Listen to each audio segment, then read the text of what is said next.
బాబాయ్ గారు, ఏదైతే ఆర్జీవీ మీద ఈరోజు రాష్ట్రం అంతా కూడా పెద్ద ఎత్తున రచ్చ నడుస్తున్న పరిస్థితి, ఏదైతే వ్యూహం సినిమాకి సంబంధించి కొలికపూడి చేసిన కామెంట్స్ అయితే చాలా హాట్ టాపిక్గా మారి దాని మీద ఆయన వచ్చి డీజీపీకి కూడా కంప్లైంట్ ఇచ్చిన పరిస్థితి. దీన్ని ఎట్లా చూస్తారు మీరు?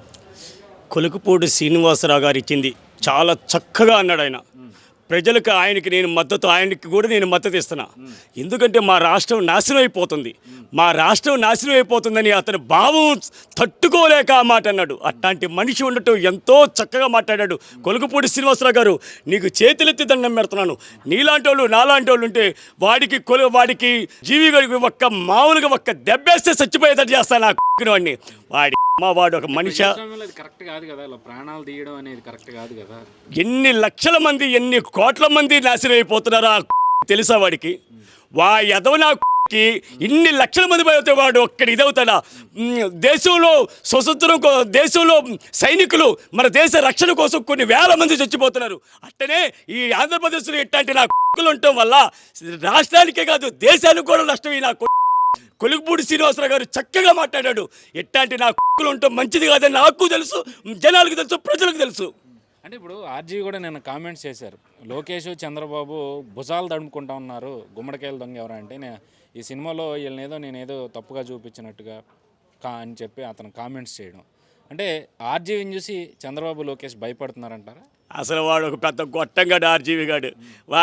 మాకు గొట్టంగానే వాడి జగన్ గాడు కాబట్టి వాడిని తీసుకొచ్చాడు. కానీ ఆర్జీ గాడు ఏదేముంది, వాడు ఒక తొక్కు తోట. వాడి ఎదవన్నారు ఎదవ.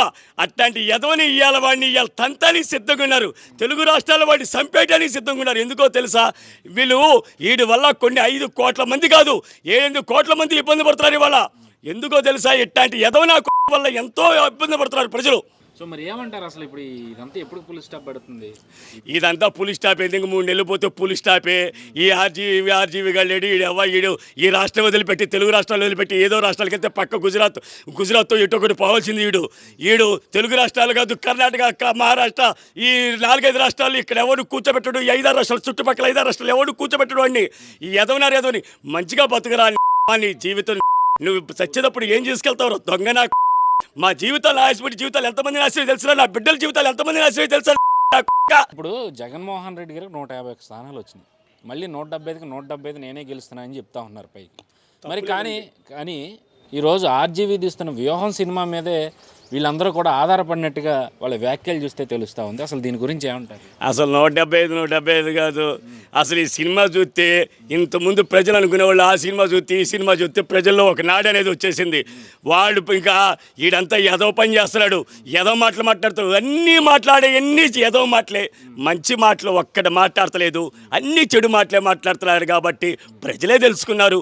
ఈ సినిమా చూసినంత మాత్రం నష్టపోయేది లేదు, ఈ సినిమా చూడనంత మాత్రం లాభం పొందేది లేదు. ప్రజల్లోనే ఒక భావన వచ్చేసింది. చంద్రబాబు నాయుడు గారని అతను ఒక వ్యక్తి, ఒక శక్తి. అట్లాంటి మహానుభావుడు రాబోతేనే మనకి రాష్ట్రానికి దరిద్రం పట్టింది. లేకపోతే మన రాష్ట్రం సస్యసేవనం కావాలంటే బాబు గారు కావాలని ప్రజలు కోరుకుంటున్నారు. ఇవాళ ప్రజలు ఎంతో స్పందన ఉందో తెలుసా? వీళ్ళకేం తెలుసండి? ప్రజలు ప్రతి ఒక్కళ్ళు ఎక్కడికి వెళ్ళి కూర్చున్న గుంపులో కూర్చుంటే ఇంతకుముందు మాట్లాడేవాళ్ళు కాదు. ఇప్పుడు జనాల్లోనే ఒక స్పందన. ఇంతకుముందు మాట్లాడేవాళ్ళంటే భయపడేవాళ్ళు. ఎవరికోళ్ళు ఇప్పుడు మాట్లాడుకుంటున్నారు ప్రజలు. అరే ఈ పని అయిపోయిందిరా, మన యొక్క భావన తెలియాలి, తెలియపోతే వాడికి తెలియాలని చెప్పేసి ఒక శక్తిగా తయారయ్యారు ప్రజలు. ఇప్పుడు రోజు బాబు గారే కావాలని చెప్పి ప్రజలందరూ మాట్లాడుకుంటున్నారని చెప్పి మీరు అంటా ఉన్నారు.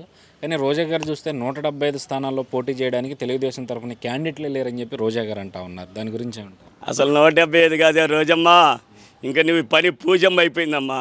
ఇంక నీ పని పూజ చేసుకోవడానికి కూడా పనికొస్తావు లేదని అంటున్నారమ్మా జనాలు. నువ్వేదో ఊహించుకుంటున్నావు. నువ్వు చిన్నంగా ఆ గాలి ముద్దు కృష్ణాయుడు ఉన్నాడు, ఆయన దెబ్బకి నువ్వు అక్కడే నలిగిపోతావు అని చెప్పేసి జనాలు అనుకుంటున్నారు. ఇంకా నువ్వేడున్నావే తల్లి, నీ పని అయిపోయిందని ఇంక నీ నోరే ఒక పంచాయతీ పొంపని అంటున్నారే తల్లి. నీ పని అయిపోయిందని ప్రజల్లోనే ఒక నాడు వచ్చేసింది. మీరు ఊహించుకుంటున్నారు. ప్రజలు స్పందన బాగుందమ్మా. నువ్వు పక్కా తప్పుకమ్మా తల్లి.